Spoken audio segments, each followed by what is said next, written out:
The universe had always viewed Earth as a curious, chaotic speck in the cosmos, a primitive world locked in perpetual conflict, home to a diverse array of species, many of which had yet to grasp the concept of peace. To most of the galactic community, Earth was little more than a curiosity, a resource-rich, biologically abundant world that was gradually evolving toward its eventual place in the interstellar fold. But to the Xanthians, an advanced race of intergalactic zoologists, Earth was a living laboratory, one whose life forms were both perplexing and dangerous. When their ships first arrived in Earth's orbit, they were not there to conquer or invade, but to study. And what they found shattered their expectations. The Xanthians, known for their clinical approach to science, have been assigned the task of cataloging species across the galaxy for over a millennia. Their methods were meticulous, their technology so advanced that they could analyze entire ecosystems with a single thought. They had studied life forms from countless planets, some as peaceful as the Luluan species, whose members communicated through harmonious vibrations, and others as terrifying as the Mraxer, creatures with the ability to manipulate time. They had seen symbiotic relationships, deadly predators, and parasitic plants, but nothing had prepared them for Earth. Upon their initial scans of Earth's biodiversity, the Xanthians made a startling discovery. Nearly every species on the planet appeared to be a weapon, albeit an organic one. At first, they assumed it was an anomaly, a small oversight in the ecosystem's design. But as they began their closer analysis, the truth became undeniable. Earth's wildlife had evolved in such a way that survival, reproduction, and dominance were inextricably linked to violence. No creature on Earth was without means of defense or attack. The Xanthians had long since come to understand the laws of natural selection, the process that drives evolution through survival and reproduction. However, they had never encountered a planet where that survival was so reliant on raw, brutal combat. Earth's inhabitants seemed to be engaged in a constant, cyclical war. The vast diversity of creatures, from the microscopic to the massive, was a living arsenal, each species armed with its own methods of killing or defending itself. From venomous insects to apex predators, Earth's biosphere appeared to have evolved not to maintain harmony, but to wage war. After extensive analysis, the Xanthians gathered in their council chambers to discuss the findings. The leader of the council, Senek, a tall, elongated being with translucent skin and an eye for the smallest detail, was the first to speak.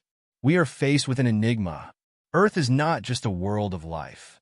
It is a world of weapons. The room fell silent. Senek continued. Every form of life on this planet is designed to inflict harm. Even the plants possess defense mechanisms capable of killing. The animal kingdom is no different, with every species possessing either physical, chemical, or behavioral adaptations designed solely for combat. His words were met with a chorus of murmurs as other zoologists and biologists processed this unprecedented revelation. One scientist, Ferric, a thinker with an interest in evolutionary strategies, raised his appendage. Are we to understand that the Earth's biosphere has reached a state of total warfare, where every organism is, in essence, a living weapon? Senek nodded. Yes, exactly. It is as if every organism, no matter how small or large, has been engineered by the planet itself to defend or attack. The very concept of peaceful coexistence appears foreign to this world. Earth's wildlife is not merely surviving. It is waging a never-ending conflict for dominance and survival. Ferric was perplexed. But what purpose does this serve? Such constant violence seems inefficient. Efficiency is not the goal, Senek replied. The purpose of this system is ultimate adaptability. A species that fails to adapt to the violence of its environment will be erased. Earth has created a chaotic, brutal dance of survival, where only the strongest and most vicious thrive. The Council continued to debate the implications of their findings. Should they inform the greater galactic community of this discovery? Should they intervene in Earth's ecosystem to study the origins of such a unique evolutionary path? The decision was not an easy one. Senek, however, was resolute. We will document Earth as a world of weapons. Its biodiversity is not just a natural wonder, but a constant arms race. It is a dangerous place, a place where life forms are born, evolve, and die in the wake of endless conflict. I propose that we label this world as a living weapon and leave it to its own devices. The Council agreed, and a formal report was sent to the Galactic Union. The Xanthians described Earth as a planet where survival was not achieved through cooperation or symbiosis, but through warfare.